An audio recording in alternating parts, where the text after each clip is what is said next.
बिस्मिल्लाहिर्रहमानिर्रहीम। Welcome to CSC 241 object oriented programming. और आज हमारा जो टॉपिक है वो इनहेरिटेंस के बारे में है कि जावा में इनहेरिटेंस क्या चीज़ है।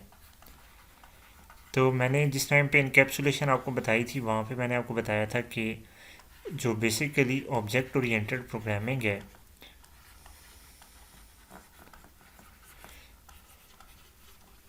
इसके चार मेन पिलर्स हैं। और वो चार कौन कौन से हैं? एक इनकैप्सुलेशन है, एक आपका इनहेरिटेंस है, एक आपका पॉलीमॉर्फिज्म है,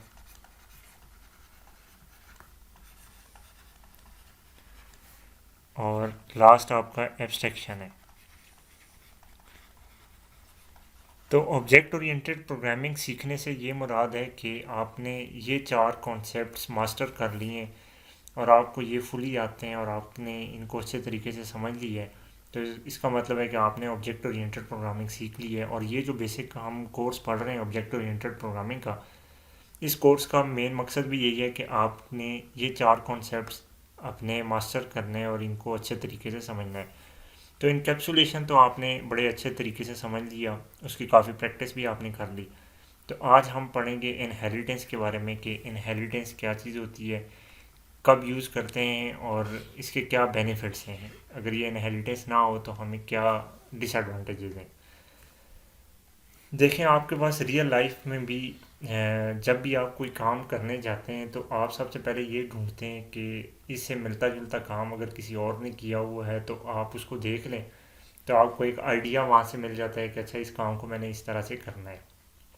आप अगर अपनी पर्सनल एग्जांपल ले लें, हर बंदा अपनी एग्जांपल, तो आपके जो रहने के तौर तरीके, आपकी जो पर्सनैलिटी है, इसमें बहुत कुछ आपके पेरेंट्स की तरफ से आपको विरसे में मिला हुआ है। कि मतलब आपकी बहुत सारी आदत ऐसी हैं कि क्या पता आपके वालिद साहब से मिलती हैं, आपकी वालदा से मिलती हैं, या आपकी फैमिली के किसी और मेंबर से आपकी बहुत सारी आदतें मिलती हैं। तो वो बेसिकली आपके अंदर जो जीन्स हैं वो इनहेरिट हुए हुए हैं आपकी फैमिली की तरफ से। तो इस इनहेरिटेंस का प्रोग्रामिंग के अंदर क्या फ़ायदा है, तो इसको हम एक एग्जांपल से समझने की कोशिश करते हैं। कि जिस तरह आपकी एक यूनिवर्सिटी है, तो यूनिवर्सिटी की जो कम्युनिटी होती है उसमें कौन कौन उसके मेंबर हैं। आप अगर यूनिवर्सिटी की कम्युनिटी को देखें तो देखें इसके अंदर आपके पास डिफरेंट एम्प्लॉयज़ हैं, फिर उसके बाद इसमें स्टूडेंट्स हैं, उसके बाद आपके पास डिफरेंट टाइप्स के डिफरेंट लोग जो जा चुके हैं, एलुमनाइज हैं। ये मतलब डिफरेंट टाइप की आपकी यूनिवर्सिटी की कम्युनिटी के मेंबर्स हैं। अगर आप एम्प्लॉय की एग्जांपल लें तो एम्प्लॉय आपके पास दो तरह के हैं, एक फैकल्टी है आपकी और दूसरे एडमिनिस्ट्रेटर, एडमिन के बंदे हैं सारे। इसी तरह स्टूडेंट्स की आपके पास अगर बात करें तो आपके पास कुछ ग्रेजुएट स्टूडेंट हैं, कुछ आपके अंडर ग्रेजुएट हैं,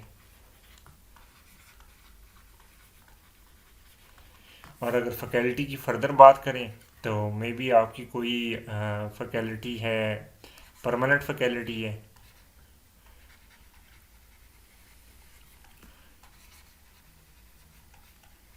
कोई आपकी कंट्रेक्चुअल फैकल्टी होगी।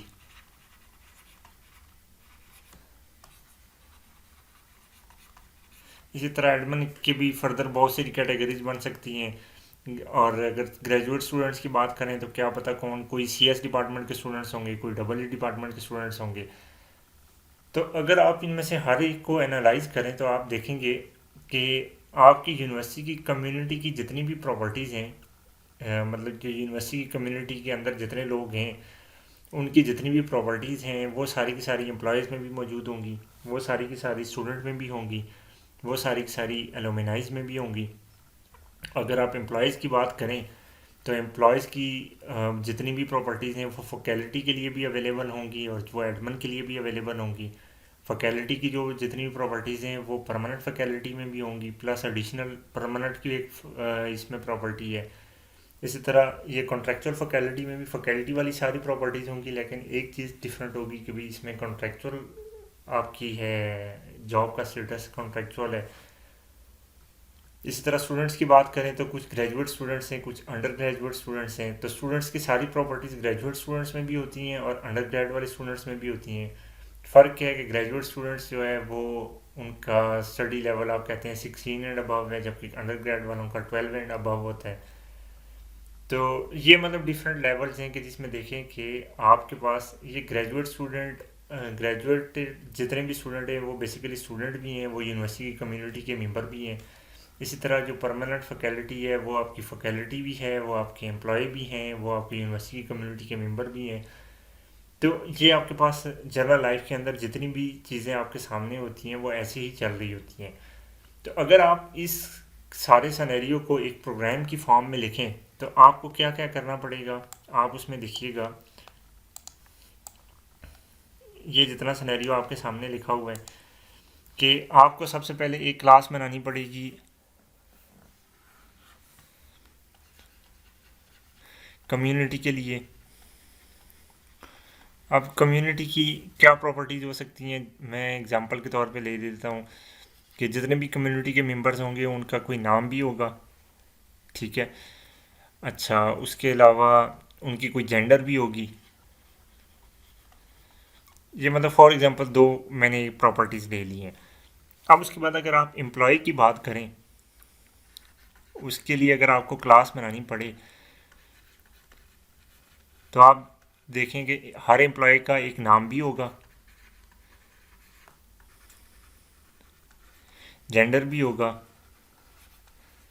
और एक एडिशनल प्रॉपर्टीज़ की हो जाएगी, लेट्स से कि सैलरी, या एक और भी कह लें कि ड्यूरेशन, या सर्विस कह लें कि कितनी सर्विसेज की हो गई है। कि जितने भी एम्प्लॉयज़ होंगे उसके अंदर ये चार प्रॉपर्टीज़ तो मस्ट होंगी। अब उसके बाद एम्प्लॉयज़ के बाद आप बात करें फैकल्टी की, तो फैकल्टी की एक क्लास बनाएं। तो फैकल्टी के अंदर आप देखें उसके अंदर ये नाम भी होगा,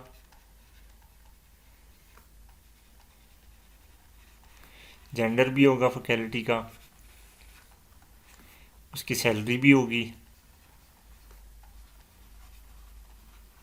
ड्यूरेशन भी होगा, और लास्ट ये आपके कह लें कि इसका स्ट्रिंग डिग्री भी होगी कोई ना कोई। मतलब एक फैकल्टी के लिए ये एडिशनल एक चीज़ आप इसको सिमुलेट कर सकते हैं। अब उसके बाद अगर आप बात करें क्लास परमानेंट फैकल्टी की,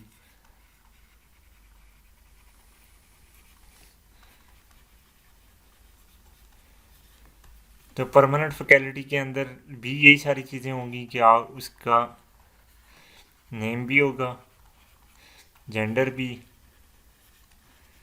डिग्री भी, और इसी तरह आप उसे कह लें कि उसकी सैलरी भी होगी, ड्यूरेशन भी होगा, सर्विस मतलब सर्विस लेंथ भी होगी उसकी कोई ना कोई, प्लस उसकी एडिशनल एक प्रॉपर्टी क्या हो जाएगी, वो हो गया जॉब स्टेटस परमानेंट।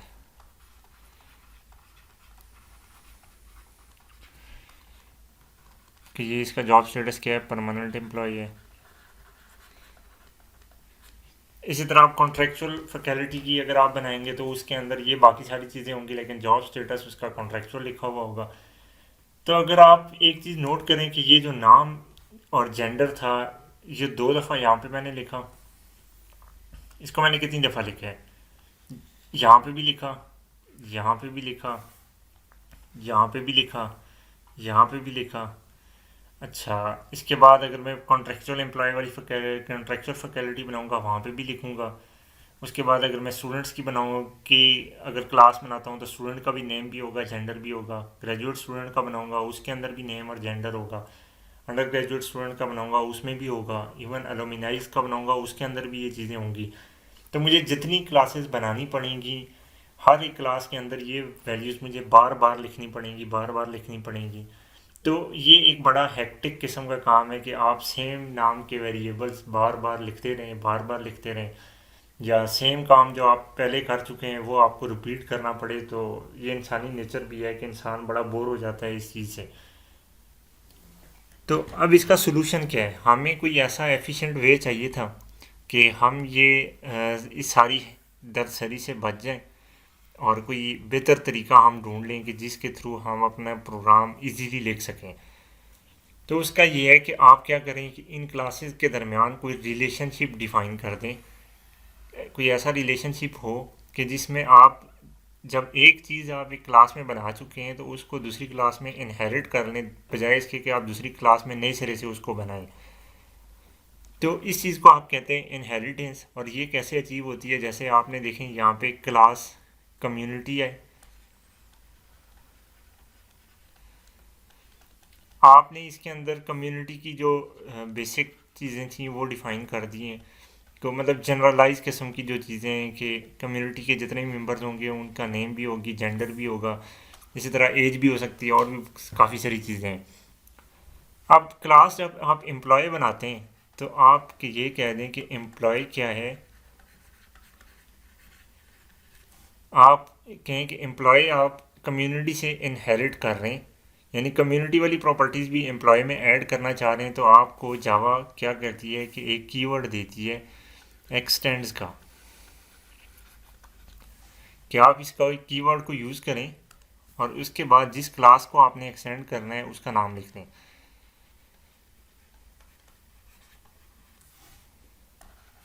तो अब इस केस में आपको यहाँ पे क्या सिर्फ जो इस क्लास की प्रॉपर्टीज़ हैं वो डिफाइन करनी पड़ेंगी, डबल सैलरी और ड्यूरेशन। तो बाकी जो दो प्रॉपर्टीज़ थी ये इसमें ऑटोमेटिकली अवेलेबल हो जाएंगी क्योंकि ये आपने इस क्लास में डिफ़ाइन की थी। और आपने कहा है एम्प्लॉय क्या है, इसकी सब क्लास है या इनहेरिटेड हुई हुई क्लास है। तो इसलिए कम्युनिटी क्लास के अंदर जितनी भी प्रॉपर्टीज़ अवेलेबल थी वो एम्प्लॉय के लिए भी अवेलेबल हैं। तो अगर आप एम्प्लॉय का कोई ऑब्जेक्ट बनाएंगे तो उसकी दो प्रॉपर्टीज़ ये वाली और दो ये वाली जो इसकी पेरेंट क्लास में मौजूद थी, ये चारों प्रॉपर्टीज़ आप एक्सेस कर सकते हैं और ये चारों एम्प्लॉय के ऑब्जेक्ट के लिए अवेलेबल हैं। अब जिस टाइम पे आप कोई फैकल्टी वाली क्लास बनाएंगे, क्लास फैकल्टी, आप कहते हैं कि मैं एक्सटेंड कर लेता हूँ एम्प्लॉय को।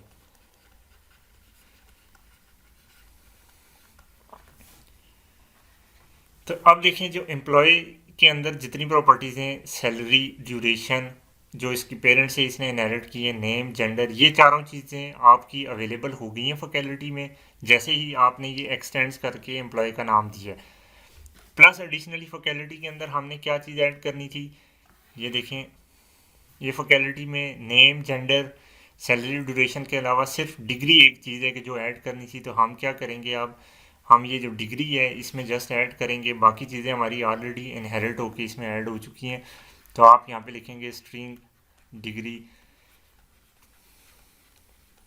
तो देखें आपकी रिपीटेशन आप ख़त्म हो गई है, आपने जो काम भी किया है एक ही दफ़ा किया है। आपने यहाँ पे नेम और जेंडर डिफ़ाइन किया, ये नेम और जेंडर इस कम्युनिटी का भी हिस्सा है, ये नेम और जेंडर इस एम्प्लॉय क्लास का भी हिस्सा है क्योंकि आपने कम्युनिटी को एक्सटेंड करके एम्प्लॉय बनाई है या इनहेरिट करके एम्प्लॉय क्लास बनाई है। अब आपने फैकल्टी किया तो फैकल्टी का भी हिस्सा है क्योंकि फैकल्टी के अंदर क्या है, एम्प्लॉय की सारी प्रॉपर्टीज़ हैं और एम्प्लॉय की सारी प्रॉपर्टीज़ क्या हैं, सैलरी और ड्यूरेशन, प्लस कम्युनिटी की सारी प्रॉपर्टीज़, और कम्युनिटी की सारी प्रॉपर्टीज़ क्या हैं, नेम और जेंडर। तो इसका मतलब है कि फैकल्टी के अंदर सैलरी, ड्यूरेशन, नेम और जेंडर, ये चारों प्रॉपर्टीज़ भी अवेलेबल हो गई हैं। तो देख लें कि आपका कोड कितना क्लीन हो गया है, कितना इजी हो गया आपके लिए इसको लिखना और इसको यूज़ करना भी। अब जिस टाइम पे आप इसके ऑब्जेक्ट्स बनाएंगे,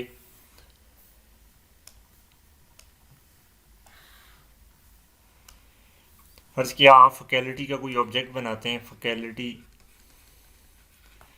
ए is equal to new faculty.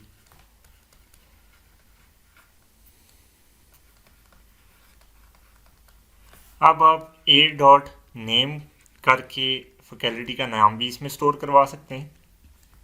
आप देखें नेम इसके अंदर डिफाइन नहीं है, तो ये कंपाइलर क्या करेगा, देखेगा अच्छा इसकी कौन सी पेरेंट क्लास है, तो कहेगा एम्प्लॉय है, ओके। एम्प्लॉय के अंदर आएगा, देखेगा अच्छा यहाँ पे कोई नेम का वेरिएबल है, नहीं है जी, तो वो कहेगा अच्छा इसकी पेरेंट क्लास कौन सी है, कम्युनिटी, ये इसके पास चला जाएगा, कहेगा अच्छा तुम्हारे पास कोई नेम का वेरिएबल है, ये कहेगा येस अवेलेबल है। तो ये जो नेम आपने ए डॉट नेम के अंदर वैल्यू स्टोर किया तो वो एक्चुअल में इस नेम वाले ऑब्जेक्ट के अंदर वैल्यू स्टोर हो जाएगी। इस तरह आपने कहा A dot salary is equal to 15,000, तो आएगा सबसे पहले एक है फैकल्टी टाइप का ऑब्जेक्ट है, तो वो आएगा फैकल्टी के अंदर कि अच्छा तुम्हारे पास सैलरी नाम का कोई वेरिएबल है, ये कहेगा नहीं है, तो कहेगा ओके तुम्हारी पेरेंट क्लास कौन सी है, एम्प्लॉय, तो वो एम्प्लॉय के पास जाएगा कि तुम्हारे पास सैलरी नाम का कोई वेरिएबल है, एम्प्लॉय के पास इसको मिल गया, तो अब ये जो वैल्यू थी ये इस सैलरी नाम के वेरिएबल के अंदर स्टोर हो जाएगी। सेम इसी तरह आप ए डॉट डिग्री लिखते हैं, PhD, तो देखें ये सबसे पहले फैकल्टी वाली क्लास में आएगा और इसमें देखेगा कि भाई डिग्री नाम का कोई वेरिएबल है, तो डिग्री नाम का वेरिएबल था तो ये PhD वाली वैल्यू उठा के इस डिग्री में स्टोर करवा देगा। तो इस तरह आप चाइल्ड क्लासेस के ऑब्जेक्ट्स बना सकते हैं जब भी आप किसी क्लास को यूज़ करना चाह रहे हैं, अगर उनका कोई पेरेंट चाइल्ड रिलेशनशिप है तो आप इसको यूज़ कर सकते हैं। अच्छा, एक चीज़ और बड़ी इंटरेस्टिंग है जावा में, कि जावा में कोई भी क्लास ऐसी नहीं है जिसकी कोई पेरेंट क्लास ना हो। तो फिर मतलब ये एक बात की जाती है कि जावा में हर क्लास की कोई ना कोई पेरेंट क्लास होती है। तो ये जो कम्युनिटी वाली क्लास है इसके साथ आपने तो कुछ भी नहीं लिखा, तो इसकी पेरेंट क्लास कौन सी है, तो इसकी पेरेंट क्लास ऑब्जेक्ट क्लास है, और ये बाई डिफ़ॉल्ट कंपाइलर इसको एक्सटेंड कर रहा होता है। ये मतलब आपने लिखा हुआ नहीं होता, लेकिन आपने अगर क्लास सिंपली क्लास लिख दिया तो इट्स मीन के कंपाइलर क्या करेगा, ऑब्जेक्ट क्लास को यूज़ करके उस ये क्लास बनाएगा या उसको ऑब्जेक्ट क्लास की चाइल्ड क्लास बनाएगा। इसको मतलब जो भी क्लास आप डिफाइन करेंगे, अगर आपने एक्सप्लिसिटली बता दिया कि इसकी पेरेंट क्लास फलां वाली है फिर तो ठीक है, अगर आपने नहीं बताया तो कंपाइलर ऑटोमेटिकली क्या करेगा कि ऑब्जेक्ट क्लास को कहेगा कि भाई ये इसकी पेरेंट क्लास है, और ये जो ऑब्जेक्ट क्लास है ये आपकी मेन क्लास है जावा के अंदर। इस क्लास को यूज़ करके आपकी तमाम क्लासेस बनती हैं, मतलब हर क्लास की पेरेंट क्लास आपकी ऑब्जेक्ट क्लास है। तो ये चीज़ आपको पता होनी चाहिए कि ऑब्जेक्ट क्लास जावा में तमाम क्लासेस की पेरेंट क्लास है। और अगर आपने इसको लिख दिया एक्सटेंड्स ऑब्जेक्ट तो फिर तो ठीक है, अगर आपने नहीं लिखा तो कंपाइलर इम्प्लिसिटली इसको एक्सटेंड्स ऑब्जेक्ट ऑटोमेटिकली ऐड कर देगा और जो भी क्लास होगी उसे ऑब्जेक्ट क्लास की चाइल्ड क्लास बना देगा। तो अब ये जो टर्मिनोलॉजीज हैं कुछ वो आपके लिए समझना ज़रूरी है कि जो भी पेरेंट क्लास होती है, जिस तरह इस केस में, तो उसके आप सुपर क्लास भी कहते हैं, पेरेंट क्लास भी कहते हैं, और जो क्लास एक्सटेंड्स करती है किसी दूसरी क्लास को तो उसे आप क्या कहते हैं, चाइल्ड क्लास या सब क्लास भी इसको कहते हैं। ठीक है, तो अक्सर जगहों पे आपको लिखा हुआ होगा कि भाई एम्प्लॉय इज सब क्लास ऑफ कम्युनिटी, तो इट्स मीन कि एम्प्लॉय एक्सटेंड्स कर रही है कम्युनिटी को। या इसी तरह लिखा होगा employee is the child class of community, तो मतलब एम्प्लॉय की एम्प्लॉय चाइल्ड क्लास है कम्युनिटी की, और एम्प्लॉय की पेरेंट क्लास कौन सी है जी, पेरेंट क्लास कम्युनिटी है। तो ये इस तरह की टर्मिनोलॉजीज हैं जो अक्सर आपके सामने लिखी हुई आएंगी या आपने के सामने यूज़ होती हुई नज़र आती रहेंगी आपको।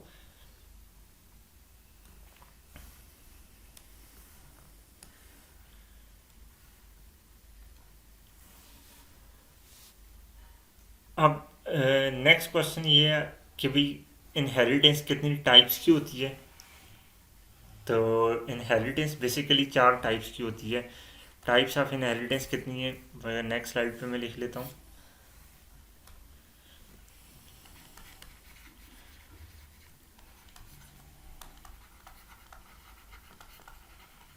इनहेरिटेंस की टाइप्स कितनी हैं जी, इनहेरिटेंस की 4 टाइप्स हैं। कौन सी हैं जी, सिंगल लेवल इनहेरिटेंस,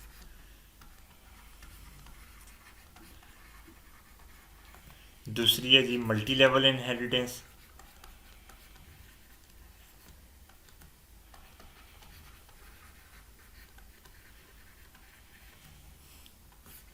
तीसरी है आपकी हिरारिकल इनहेरिटेंस, और चौथी है आपकी मल्टीपल इनहेरिटेंस।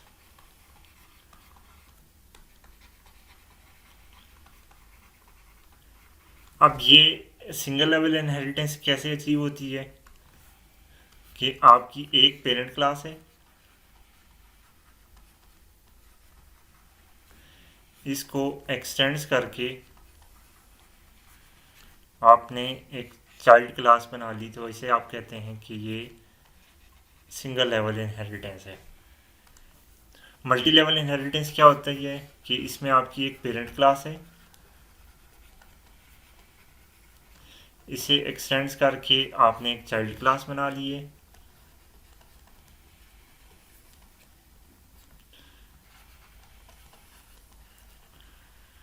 और इस चाइल्ड क्लास को फर्दर एक्सटेंड करके एक और चाइल्ड क्लास बना ली है। तो इस टाइप की इनहेरिटेंस को आप क्या कहते हैं? Multi level inheritance. ये जो इस तरह आपके सामने एग्जांपल थी,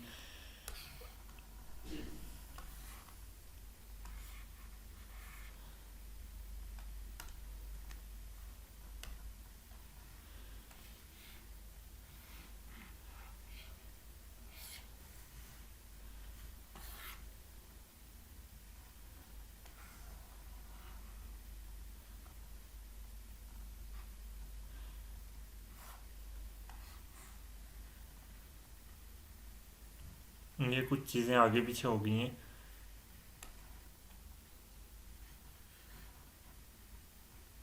जी,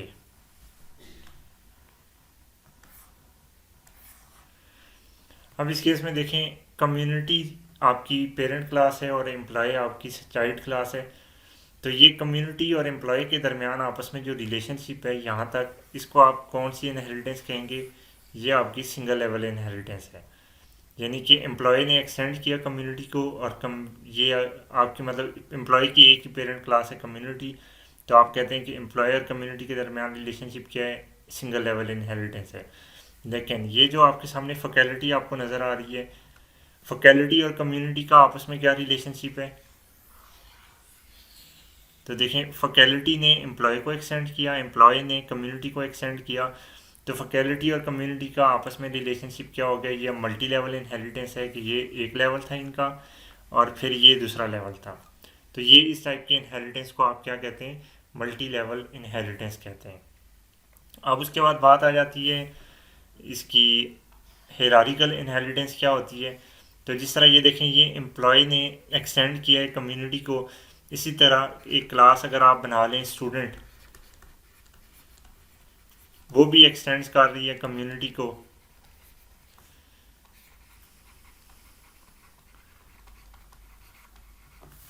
तो अब इनका आपस में क्या रिलेशन है? क्लास स्टूडेंट बी कम्युनिटी को एक्सटेंड कर रही है और क्लास एम्प्लॉय बी कम्युनिटी को एक्सटेंड कर रही है। तो कम्युनिटी का इन दोनों के साथ क्या रिलेशन है? स्टूडेंट और एम्प्लॉय के साथ। इसे आप कहते हैं ये हिरारिकल इनहेरिटेंस हुई हुई है।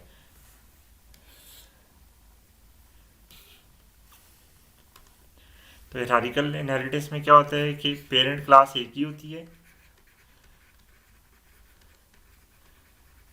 लेकिन उसे मल्टीपल क्लासेस एक्सटेंड कर रही होती हैं। चाइल्ड क्लास 1 है, ये चाइल्ड क्लास 2 है।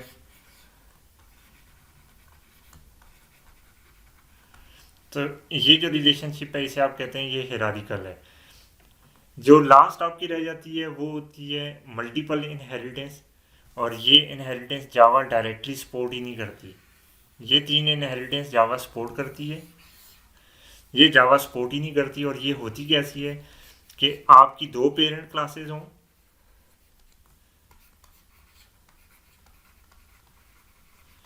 और एक चाइल्ड क्लास इन दोनों को सेम टाइम पे एक्सटेंड कर रही हो, तो इसको कहते हैं कि मल्टीपल इनहेरिटेंस के आपकी मल्टीपल क्लासेस से इनहेरिट हो रही के क्लास बन रही है। तो ये इनहेरिटेंस जावा डायरेक्टली सपोर्ट नहीं करती, मतलब क्लासेस के थ्रू। तो कैसे सपोर्ट करती है? ये एक कॉन्सेप्ट है इंटरफेसेस का। इंटरफेसेस को यूज़ करके आप मल्टीपल इनहेरिटेंस अचीव कर सकते हैं। जस्ट जो नॉर्मल आपकी क्लासेस हैं उनको यूज़ करके आप मल्टीपल इनहेरिटेंस अचीव नहीं कर सकते। तो ये चार टाइप की इनहेरिटेंस होती है। और जावा इनमें से तीन टाइप्स को सपोर्ट करती है, सिंगल लेवल इनहेरिटेंस को, मल्टी लेवल इनहेरिटेंस को और हिरारिकल इनहेरिटेंस को जावा सपोर्ट करती है, जबकि मल्टीपल इनहेरिटेंस को जावा क्लासेस की फॉर्म में सपोर्ट नहीं करती। तो उसके लिए जावा में एक स्पेशल मैकेनिज्म है इंटरफेसेस का, तो उसके थ्रू आप मल्टीपल इनहेरिटेंस को जावा में अचीव कर सकते हैं।